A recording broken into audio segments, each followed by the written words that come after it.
Hey guys, welcome. This is a general reading for the collective of all zodiac signs for the full moon in Capricorn.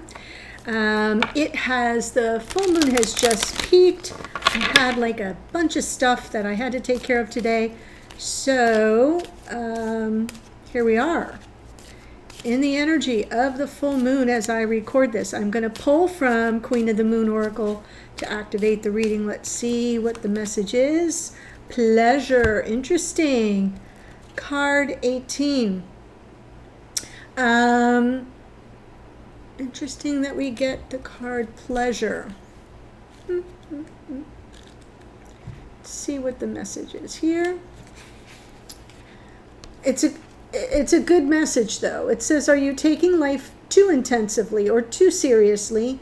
The time has come to call in the pleasures of life. Seek lightheartedness at this time. Focus on what would make you happy and schedule in activities that you find pleasurable. In our search for a better life, something happened along the way. We forgot how to find real pleasure in what we do rather than just being diverted from the everyday. Life can be overwhelming, and our rational mind seems to need every available minute of our time to be able to cope with its demands. Pleasure has taken the back seat, or there is a pattern of it now forming destructive tendencies, such as binge drinking, rather than simply having a wine or two with friends. A big part of pleasure is letting go. This does not mean surrendering or giving up. It simply means handing over all of our administration, stress, and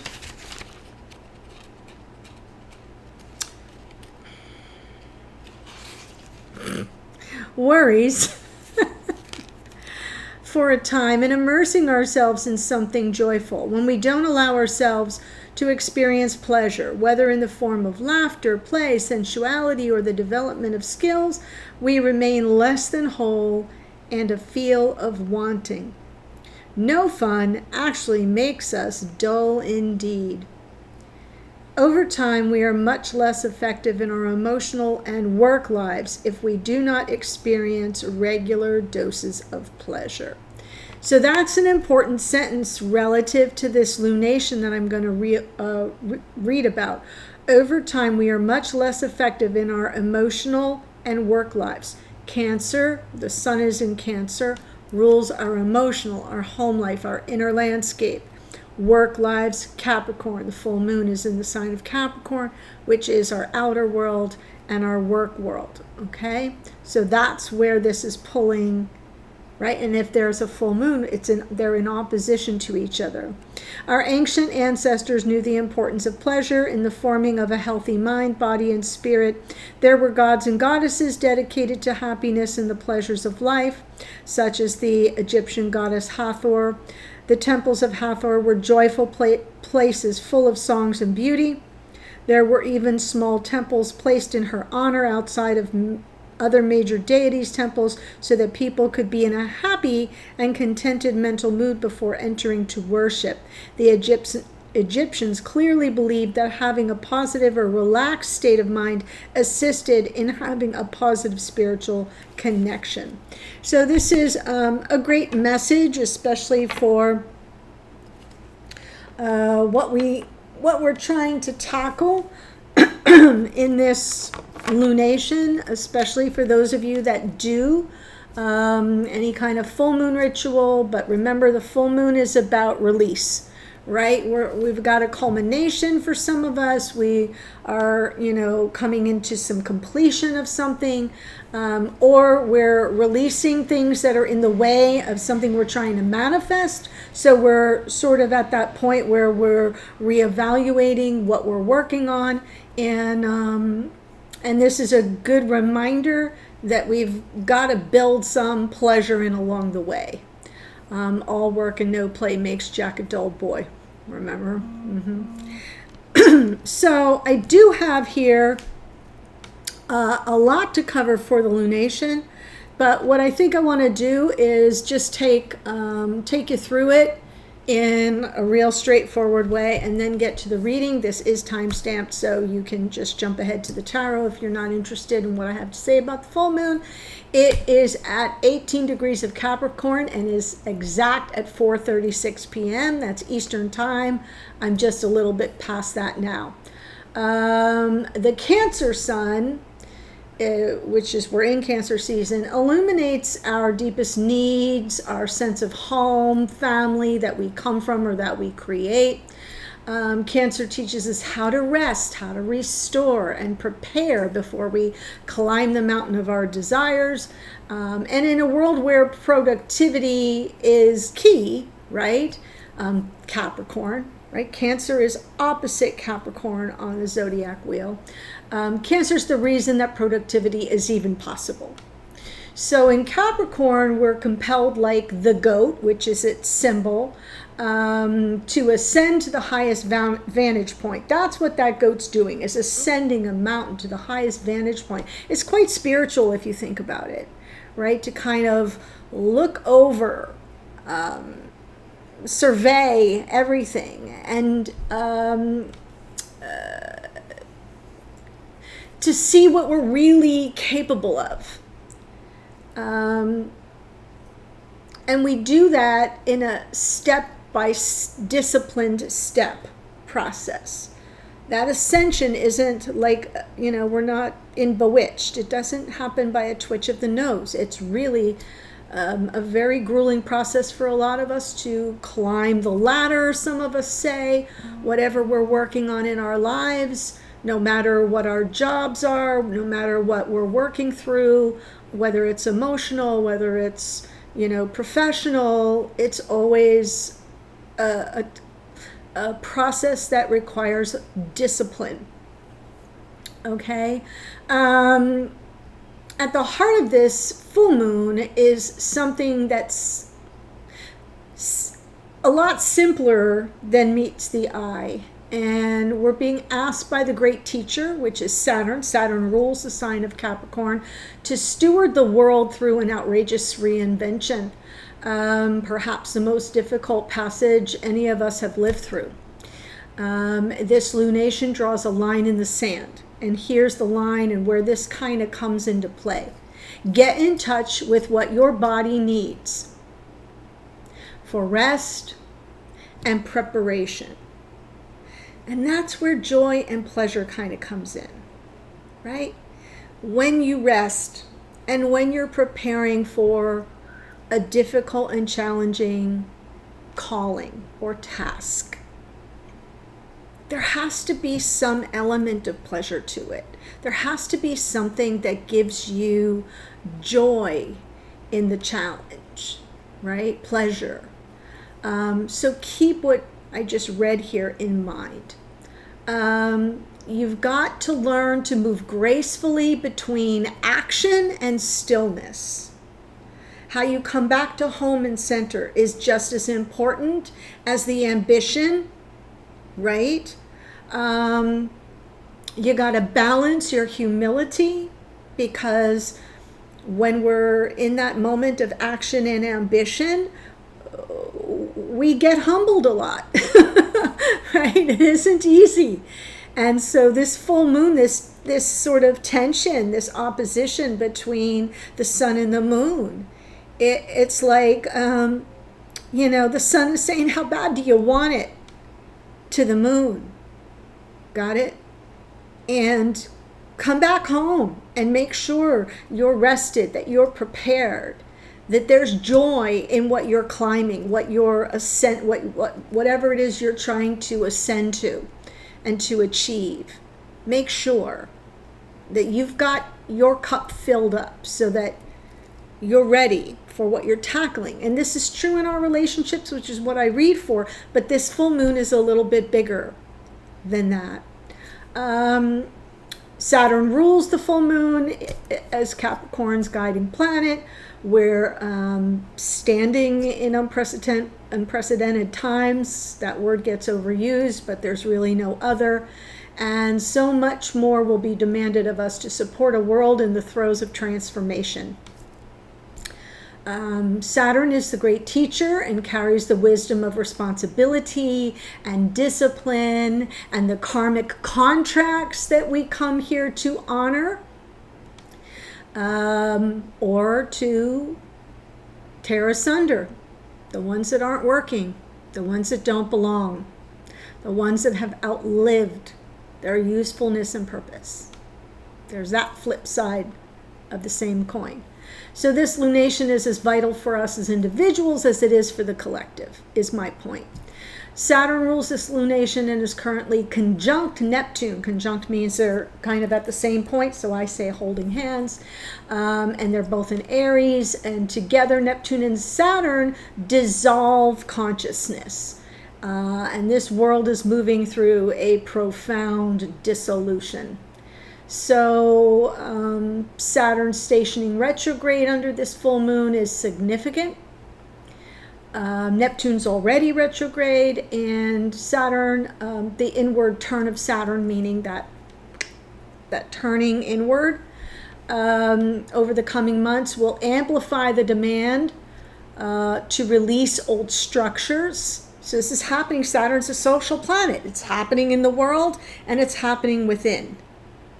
Okay, since it's a retrograde, it's happening within us, dissolving old structure, right? Do you see what I'm saying? It's like we are reflecting what's happening in the world within ourselves, within our close relationships, within our community connections, within our families, and then it sort of ripples out. It's like the pond in the pebble and the little ripple effect. It's pretty powerful. Yeah. So over the coming months, this inward turn of Saturn is going to amplify the demand to release old structures, both within and without. And as we change internally, we prepare to support a world undergoing tremendous external transformation. Saturn is not moving right now because when a planet stations to shift, direct, or retrograde, it kind of stops, and will change direction on believe Saturday, okay, which is actually interesting because that's the day that Saturn rules. Saturday, that's Saturn's day. And so turning the power of this full moon inward, where we march to our own individual lesson plan. Think of Saturn as the great teacher. And know that what we focus on individually does then impact the collective more directly than we could possibly know. But Saturn knows. So whatever we're working on internally, as all of this is shifting, please know that that's your part of your contribution to the collective. So all you got to do is do your own work. Do your work. Focus on you, sure. Make sure you're rested. Make sure you're prepared. Make sure you build in pleasure so that you can, do the lessons, do the work for yourself in your life, in your relationship, in your family, in your community, because all of that is the ripple effect that will help serve the greater good in the collective. So then we have Uranus is now in Gemini, and we've got some transformation fully activated there because there's a trine. Actually, it's more like a grand sextile between Gemini, Uranus in Gemini, Pluto in Aquarius, and then Neptune in Aries. So the geometry there is supportive. And we've got slow change. Pluto moves slow in Aquarius. Uranus in Gemini is fast change. So we've got the slow moving and the fast moving. And all this motivation fueled by our belief systems, which is Neptune and Aries. So these air and fire signs kind of amplify one another, creating some combustion, things that can kind of, pop off, ignite. So we want to be aware of that. We see it sort of happening out there, but it can just as well be reflected in our own immediate circumstances. So knowledge is power, is what I like to say. This full moon forms a sextile to the North Node, which focuses on changes that support the collective flow, and together with the Sun and the Moon opposition, the South and the North Node opposition, create what's called a mystic rectangle. So it's a rectangle that has certain degree points. So I just love the term mystic rectangle. So think about that with the Sun and the Moon at opposites and the North and South node at opposites, and then how those are all connected to each other, create this sort of mystic rectangle in the sky. And the changes we make now can funnel us into more graceful passage through the collective experience. And if you keep your spiritual practice as your guiding priority, the rest will unfold with grace. Okay? So I said that, I think, in the July 2025 monthly update, I mentioned about the spiritual practice, and I talked about the Saturn and Neptune, and the need to use Saturn as kind of like a scaffolding, sort of like a structure within for Neptune retrograde, kind of keeps us spiritually unmoored, but to use Saturn as a way to give yourself some structure to your spiritual practice. So I love that we've got this spiritual practice as a guiding priority, keeps everything else moving and unfolding with grace. And then we've got Mercury in Leo, is big, bold narrative, matching this sort of the way things are unfolding with this full moon. And of course, Mercury carries the intelligence of this full moon, and he's got an upcoming retrograde on the 17th. So we're just about there. We're about a week away. We'll have the chance to refine how we speak our truth and express ourselves with greater authenticity. And Mercury is now in the same Leo territory where Mars went retrograde this time last year. That passage taught us how to center ourselves with courage and clarity, and this time we're ready to step into a more powerful expression of it. So this time last year, it was more of a, physical embodied centering, and now it will be the expression. So I love that, the timing of it. And by time this lunar cycle completes with the Leo new moon in 2 weeks, both our walk and our talk will feel transformed. Because the walk was Mars, the talk is Mercury. Yeah, there's no, it's all by design, is what I like to say. No coincidence here. The Leo influence is undeniable. We're being prepared now for bigger expressions later. This is the moment to embrace living out loud. No shrinking violet time. You got something to say? Say it. Just take a deep breath and remember, this moment isn't just about your personal evolution, though it is. It's about how your growth ripples out into the world outside of you. Saturn reminds us that every step we take toward discipline, humility, courage becomes part of the collective unfolding. Uranus, Venus, Mercury are whispering that we're not only preparing to live more boldly and authentically, but also to offer our unique gifts to a world that is in deep transformation. So I'm just summarizing here. Rest when you need to. Move with an intention when the call comes. And trust that as you align with your own inner teacher, that you are quietly and powerfully helping to shape a future that we are all building together. The world needs your light now more than ever. And I posted on the Happy Sunday post that your light will trigger those who are not yet healed, and that's true. And I was thinking about what was to come for this full moon when I posted that. And we're not here to heal everybody. That's those healing is an inside job, and it's up to other to full grown ass adults to heal themselves. So my point is, work on you, do that work, and understand though that everything you're doing has the ripple in the pond effect.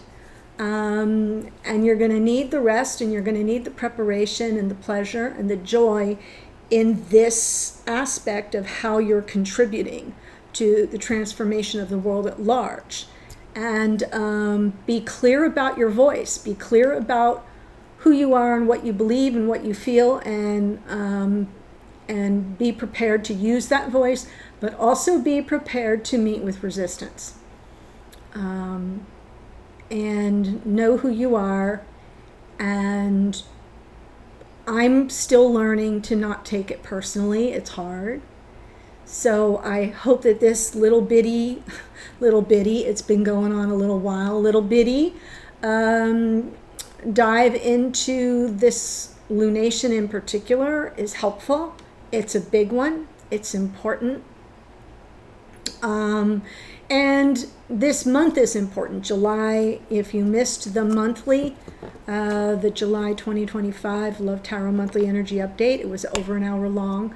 It's the longest one I've ever done because it's a powerful month. And we're only at the 10th. So go watch it. And you'll learn way more than I've given you here about what's unfolding in the month of July. So full moon blessings, people. All right, let's jump into tarot, shall we? Whew. You gotta know I love you. Here we go. Let's see what comes through for our connections. So this is more limited to our connections, but I gave you that full moon diatribe because it's a big one and it's important. There's a lot going on, and I wanted you to have all the information. Okay. Justice. Right. So what's crossing justice? 5 of Wands. There's something here that's not fair. It's out of balance. There's clearly something that's at odds, tension, maybe some drama, maybe some outside source of interference that's creating a sense where there's a lack of harmony. For some of you, the root of the problem here, 10 of Wands. Yeah, it's really becoming very burdensome. 10 of Wands, just too heavy to carry anymore. This is perfect for a full moon in in Capricorn, right?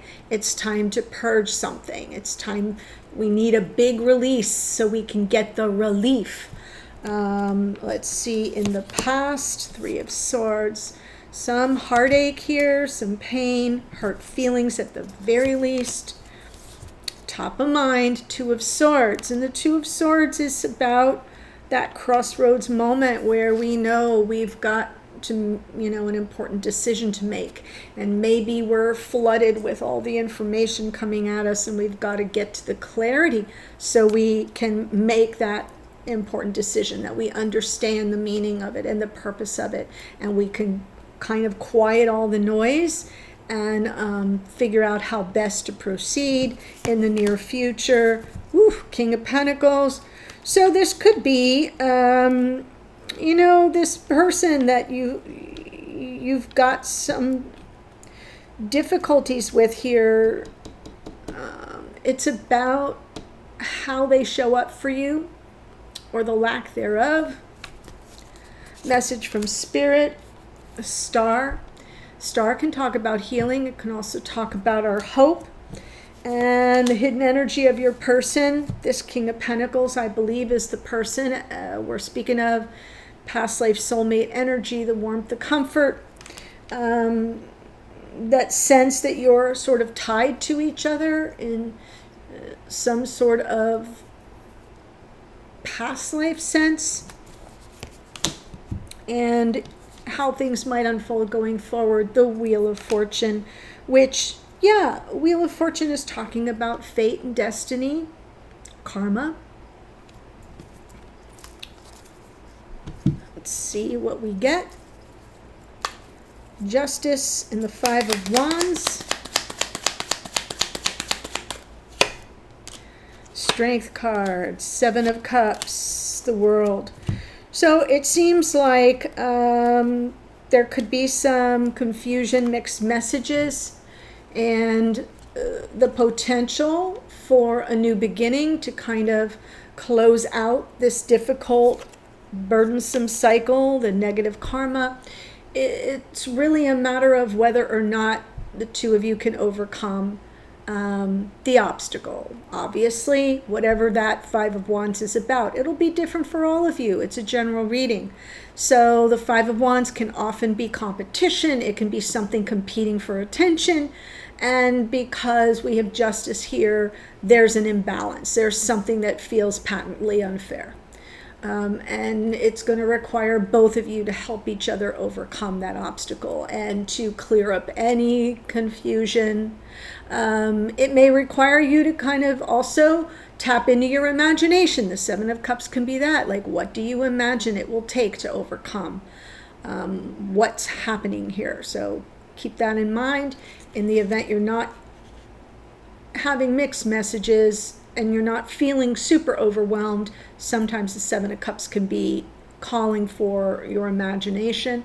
And the World card from the bottom of the deck is talking about closing out one cycle so a new cycle can begin. This is Saturn, so it is about the lessons being learned. 10 of Wands in the root of the problem.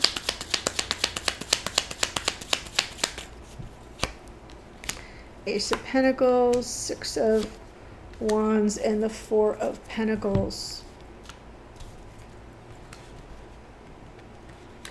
I feel if you could purge whatever it is that's happening here and get to this new beginning, like the new fresh cycle, close out whatever the drama is here, I do feel you're open to some reconciliation. The Four of Pentacles from the bottom of the deck is sort of suggesting that there could be some guarded energy, but it's also about holding on to what you value, right? Not wanting to let go of something. So in that case, you want to hold on to what you value, but you want to release what doesn't serve anymore, what's just weighing you down. But I do see some openness here to a new beginning, to an up-leveling, to some reconciliation, meeting in the middle, a compromise even for some of you. Where do we agree? What do we agree on? So that some progress can be made. Let's see the Three of Swords in the past.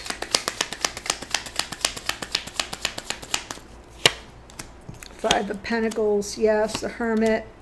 Ace of Wands.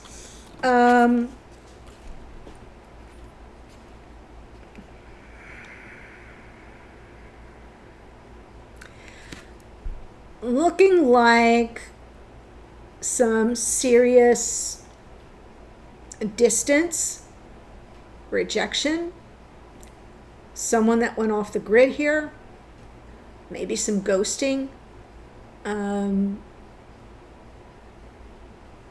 Imagine the Ace of Wands reversed. Yeah. The flame goes out. The passion sort of dies down. There's no real action. There's no real initiative. There's just sort of distance, devalued energy, rejection or abandonment, somebody kind of making themselves unavailable. Very, very hurtful energy here. So that would lead me to believe that this would be representing in the past when there was a separation. As a result of some kind of conflict or tension.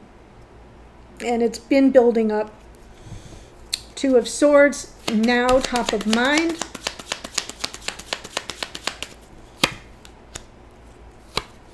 Page of Pentacles, 10 of Cups, 8 of Cups. The decision. Can we have our happily ever after? Can we have a fresh start? Or do I just move on? So I do think that for many of you, that's, it's the do I stay or do I go? But it's more about if we could resolve this, if we could reconcile this, if we could offload this, toxicity or the burden, or, get some relief from something that just feels like it's been weighing on you for a while here. If we could do it together, and sort of reset the energies between you, that would be something that you're thinking, well, could we have something happier, something more blissful, something more joyful? Or is it just time to, cut my losses here and move on? So I do think it's interesting, though, that the Eight of Cups is from the bottom of the deck, which means that that's an internal reference. It's in your unconscious awareness. Your consciousness is telling you, I have to make a decision if we can have a fresh start. This is really more internal. So it's less that you're consciously choosing to walk away, but it's in there. It's still a possibility. So what I'm trying to tell you is, consciously, you have an optimistic bent. You're leaning towards something more optimistic. So let's see the King of Pentacles. And if you're not, this might not be your reading. King of Pentacles. 9 of Pentacles. Wheel of Fortune. 8 of Swords. Yeah. Makes sense that there could be some overthinking, second guessing, right? Some self-doubts here. I love that we have the Wheel of Fortune not once but twice, because that energy of, what's in store for us, the fatedness, the destiny of it all. And it does seem like this person that you're dealing with, like, there's some good karma still here. There's some good karma. And you may be feeling very much left to your own devices in this connection. Hence the 9 of Pentacles. She's sort of unattached. She's the single person in the tarot, unattached. But this King of Pentacles kind of feels, I'm feeling a protective energy here. And that it's like, it's by design. It's like, no, we do belong together.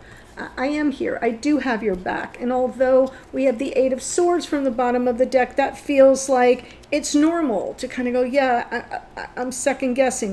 Maybe I'm overthinking this, because you're already in a thinking process with that 2 of Swords. Can we start again? Can we re-up this? Or is it, done and dusted? Does that make sense? Because down in the root of the problem is you're wiped out. 10 of Wands, you're exhausted. It's too much. Something has to give, something has to change. But even there, you're still positive. You're still in that, well, maybe if we could up level it, or if I got an offer, or if this person was willing to meet me in the middle, and if we could, right? I can see that whoever it is I'm talking to, and it's a big audience, you're seeing the glass half full, even in a very difficult situation.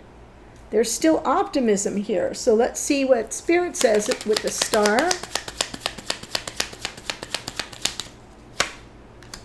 Page of Swords, Nine of Wands. There's Justice again. This is almost a don't give up hope message.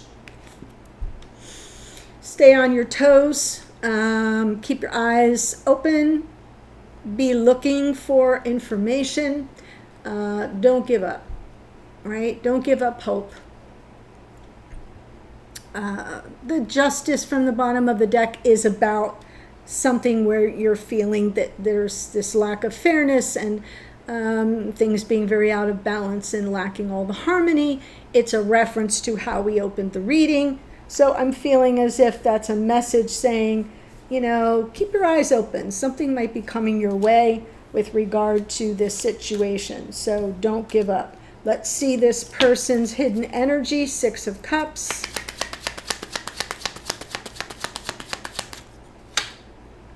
Yeah, Hierophant.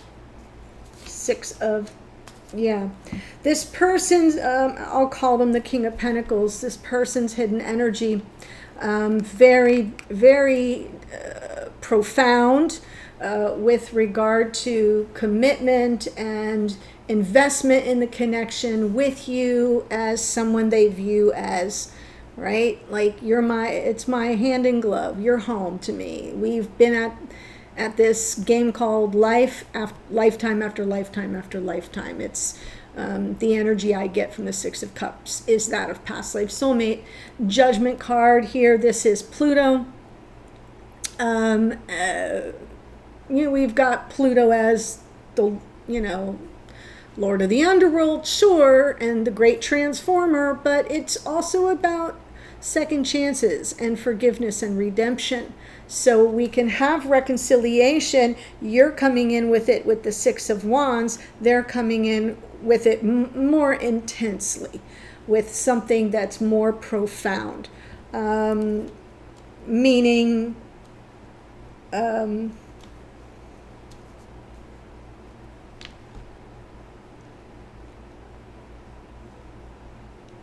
this person doesn't just see it as we just got to meet in the middle and we got to kind of make our agreements. Like you're going easy on the situation.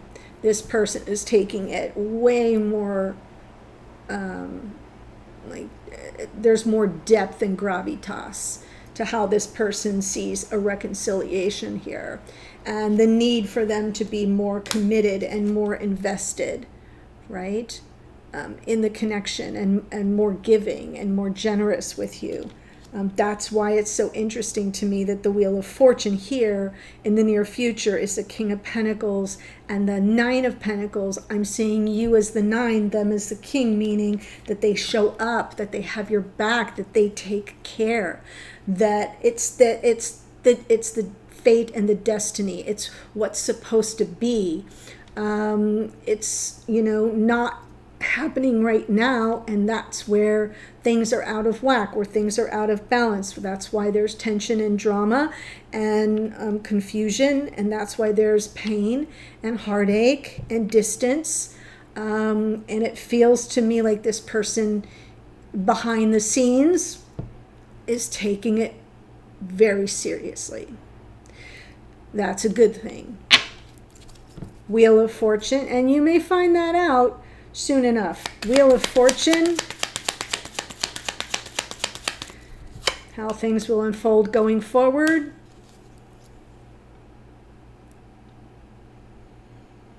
King of Pentacles. What did I just say?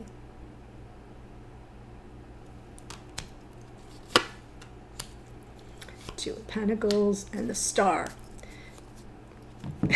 Don't give up hope. I absolutely feel the Two of Pentacles is interesting to me because it's about, it's an assessment card. Yes, twos are all about choices and decisions, and you're in a decision-making mode consciously. Two of Swords. Could we sort of take it back to the beginning and have a fresh start and get our happily ever after all. This is different. This is more about assessing realities on the ground. Are we really meant to be? When this person finally shows up, when this person finally comes through, when this person has their recognition of how they want to serve the connection, right? That's part of the Hierophant. There's service built into that. And you remember, we're talking about a full moon in Capricorn. Capricorn is very service-oriented as well, very duty-oriented as well. So there's this energy of Two of Pentacles is, let's assess what we're dealing with here and make important decisions about how to proceed. And I'm feeling like Jupiter, Wheel of Fortune, wants to give us all good things, is showing us the good karma that's available, is showing us the fate and the destiny if we want it. And all we have to do is assess this and say, yeah, let's go. It's what we've always dreamed of.